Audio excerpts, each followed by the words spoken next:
উঠে যায় তখন বেঈমানরা টিকে থাকতে পারে না। আওয়াজ যখন নিভে যায় বেঈমানরা আমাদের উপরে চেপে বসে। এই প্যান্ডেলের বাইরে অনেক শীত, ঠিক না?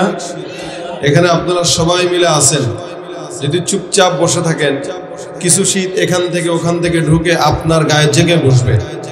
আর আপনি যদি শীতকে বলেন যতক্ষণ আমি এখানে আছি তুই শ্বশুর বাড়িতে থাকবি, আমার কাছে আসতে পারবি না, তাহলে দেখবেন শীত আপনার থেকে 100 কিলোমিটার বেগে পালাবে। ঠিক তেমনই ভাবে মুসলমান যখন নাস্তিকদেরকে সুযোগ করে দেয়, বেঈমানদেরকে সুযোগ করে দেয়, ওরা আমাদের ঘাড়ের উপরে চেপে বসতে চায়। আর যখনই নাকি এদেরকে প্রতিহত করার জন্য 2-4 জন দামাল ছেলে দাঁড়িয়ে যায় তো সারা বাংলার মানুষ তাদের সঙ্গে নেমে যায়, আর 40 মিনিটের মাথায় তারা এখান থেকে পালাতে বাধ্য হয়। এজন্য যতদিন হায়াত থাকবে তো ইমানের পথে থাকবো, ইসলামের পথে থাকবো। দুনিয়ার জমিনে যদি ভয় করতে হয় কাকে করব? আরো জবান খুলে কাকে করব? আল্লাহর ভয় আমাদের দিলে আছে তো ইনশাআল্লাহ, থাকবে তো ইনশাআল্লাহ। যতদিন আল্লাহ পাকের ভয় দিলে রাখতে পারবো ইনশাআল্লাহ, কোন তাগুত শক্তি আমাদের উপরে তাদের কর্তৃত্ব খাটাতে পারবে না। কোন বেঈমান নাস্তিক আমাদের উপর তাদের কর্তৃত্ব খাটাতে পারবে না। এই মুসলমান, বাংলাদেশের মুসলমানেরা একবার লড়াই নয় বারবার লড়াই করেছে। সর্বশেষ স্বাধীনতার জন্য নতুন ভাবে লড়াই করে স্বৈরাচারীদেরকে বিদায় করেছে। আবারও আমরা আওয়াজ শুনতে পাচ্ছি আমাদের পার্শ্ববর্তী বন্ধু বেশি শত্রুরা নাকি আমাদের দেশে আসার পায়তারা করছে। তারা বলছে আমাদের পেঁয়াজ বন্ধ করবে, আলু বন্ধ করবে। এখন সংবাদে দেখি পেঁয়াজ বিক্রি করতে পারে না, পেঁয়াজ রাস্তায় পৌঁছে। এরা মনে করছে একটা থ্রেট দিলে মনে এরা ভয় পেয়ে যাবে। এরা যখন থ্রেট দিয়ে দেখে ভয় তো নাই, কিরে বাঙালিদের কাছে কি পেঁয়াজের অভাব আছে? কথা কয় না, আছে? বাংলাদেশ এমন একটা দেশ, এখানে এমন কোন জিনিস নাই আল্লাহ পাক দেন নাই। এই দেশের মানুষদেরকে এরা পানি বন্ধ করে মারার ভয় দেখায়, পেঁয়াজ বন্ধ করে মারার ভয় দেখায়, আলু বন্ধ করে মারার ভয় দেখায়। আমরা বলি ভাই তোমরা পেঁয়াজ দিও না, আলুও দিও না, চাউলও দিও না, ডাউলও দিও না, কিচ্ছু দিও না, আমাদের কোনো আপত্তি নাই, তবে আল্লাহর ওয়াস্তে গাঁজা দেওয়া বন্ধ করে দাও। কথা ঠিক কিনা?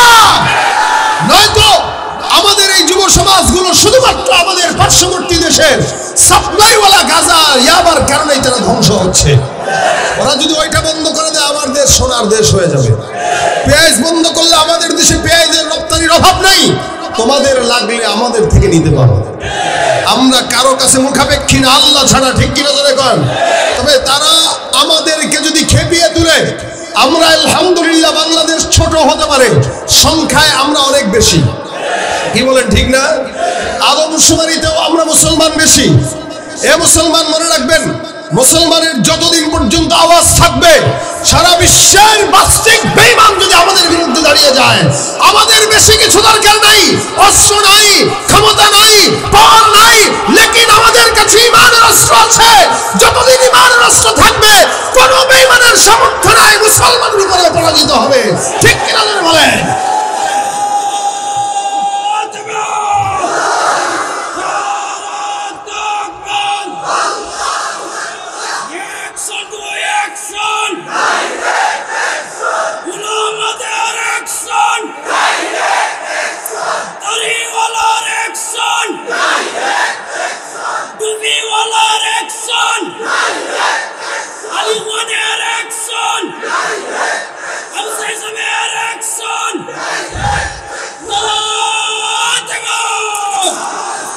লড়াইয়ের ওই ময়দানেতে যেতে তোমাকে হবে, প্রয়োজনে সব রক্তটুকু জমিনেই ঢেলে দেবে। লড়াইয়ের ওই ময়দানেতে যেতে তোমাকে হবে, প্রয়োজনে সব রক্তটুকু জমিনেই ঢেলে দেবে। তবুও তোমায় লড়তেই হবে, মানিবে না পরাজয়। তবুও তোমায় লড়তেই হবে, মানিবে না পরাজয়। বিপ্লব মানে জীবন দেয়া বসে থাকা নয়, সে কোনো দিন আসবে না রে করো যদি ভয়। বিপ্লব মানে জীবন দেয়া বসে থাকা নয়, সে কোনো দিন আসবে না রে। আওয়াজ দিয়া, বিপ্লব মানে জীবন দেয়া বসে থাকা সে কোনদিন আসবে না রে, করো যদি ভয়। আসবে বিজয় রক্ত আর জীবনের বিনিময়, আসবে বিজয় রক্ত আর জীবনের বিনিময়। বিপ্লব মানে জীবন দেয়া বসে থাকা নয়, সে কোনদিন আসবে না রে, করো যদি ভয়। ঠিক কিনা? শাসনের নামে কেউ বা পিছছে মেহনতি জনতারে, ইমানের উপর আঘাত ওরা হারিছে বারে বারে। শাসনের নামে কেউ বা পিছছে মেহনতি জনতারে, ইমানের উপর আঘাত ওরা হারিছে বারে বারে। প্রতারণার ওই ফাঁদে পড়ে মোরা জীবন করেছি ক্ষয়, প্রতারণার ওই ফাঁদে পড়ে মোরা জীবন করেছি ক্ষয়। বিপ্লব মানে জীবন দেয়া বসে থাকা নয়, সে কোনদিন আসবে না রে, করো যদি ভয়। বিপ্লব মানে জীবন দেয়া বসে থাকা নয়, সে কোনদিন আসবে না রে, করো যদি ভয়।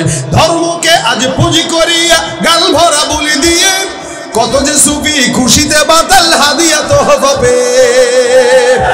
ধর্মকে আজ পুঁজি করিয়া গাল ভরা বলি দিয়ে, কত যে সুফি খুশিতে বাতাল হাদিয়া তো হবে।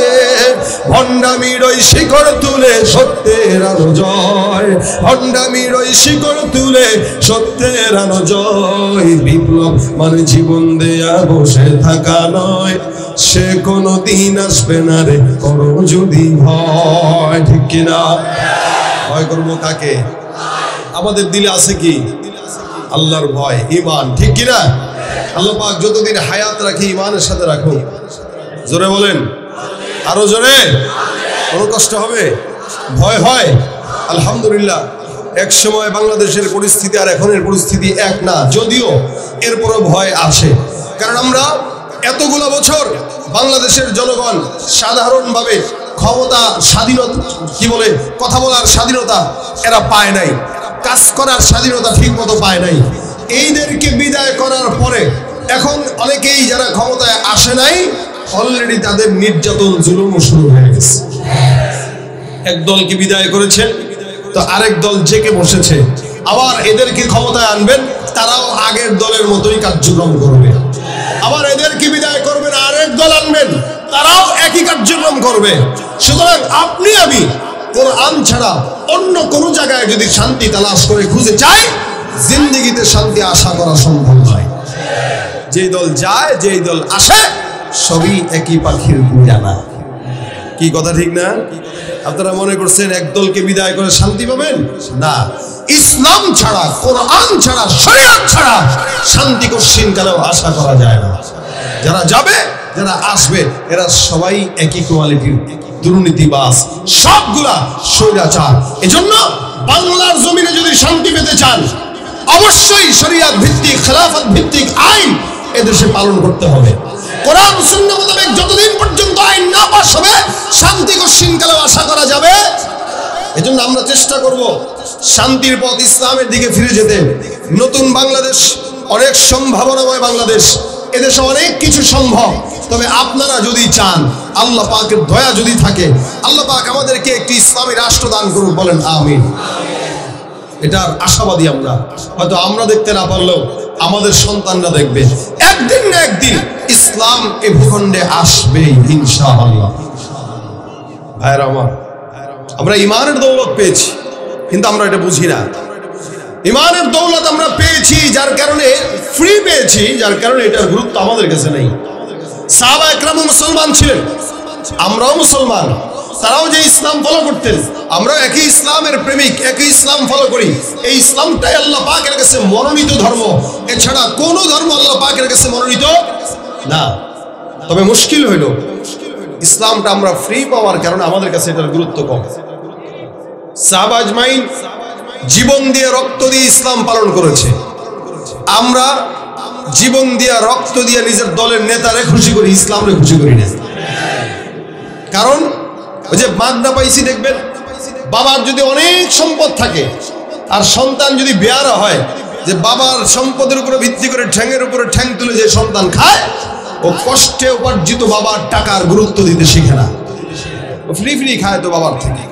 আর যেই বাবা সন্তানকে বের করে দেয়, যাও নিজের মতো নিজে কামাই করো, ওই সন্তান তার মাথার ঘাম পায়ে ফেলার টাকার গুরুত্ব বোঝে, কারণ সেই টাকা অর্জন করতে কষ্ট করছে। ঠিক তেমনই ভাবে ইসলাম আমরা পেয়েছি, বাপ দাদার থেকে পেয়েছি। আমার বাবা মুসলমান, দাদা মুসলমান, তাই আমিও মুসলমান। এই যে মুসলমানের ঘরে জন্মগ্রহণ করার কারণে ইসলাম পেয়েছি, সহজে পাওয়ার কারণে আমাদের কাছে ইসলামের গুরুত্ব নেই। যদি আমাদের সাহাবা আজমাইনদের মতো ঈমানের জন্য, ইসলামের জন্য কিছু রক্ত দেওয়া লাগতো, জীবন দেওয়া লাগতো, শাহাদাত বরণ করা লাগতো, অবশ্যই আমরা ইসলামকে যে কোনো মূল্যে আমাদের জিন্দেগিতে ফিট করার চেষ্টা করতাম। ফ্রি পাওয়ার কারণে দাম নেই। তবে এটা আল্লাহ পাকের দয়া যে আল্লাহ পাক আমাদেরকে মুসলমান বানাইছেন। কারণ একজন বিধর্মীর ঘরে জন্মগ্রহণ যে করে তার মুসলমান হওয়া বহুত কঠিন। হিন্দুর ঘর থেকে জন্মগ্রহণ করে মুসলমান হওয়া বহুত কঠিন। খ্রিস্টানের ঘর থেকে জন্মগ্রহণ করে মুসলমান হওয়া বহুত কঠিন। একটা মুসলমান যদি হতে হয়, ঘর বাড়ি ছাড়তে হয়, বাবা মা ছাড়তে হয়, এলাকা ছাড়তে হয়, সম্পদ ত্যাগ করতে হয়, এরপরে মুসলমান হতে হয়। কিন্তু আলহামদুলিল্লাহ আমরা আল্লাহ পাকের কাছে চাইও নাই, বলিও নাই, আল্লাহ পাক আমাদেরকে ইসলাম আর ইমানের দৌলত দান করছে। জোরে বলেন আলহামদুলিল্লাহ। এটা আল্লাহর তরফ থেকে আমাদের প্রতি আল্লাহ পাকের ইহসান, দয়া, প্রেম, ভালোবাসা। আমাদেরকে আল্লাহ পাক এত বড় নিয়ামত দান করছে। কত বড় নিয়ামত!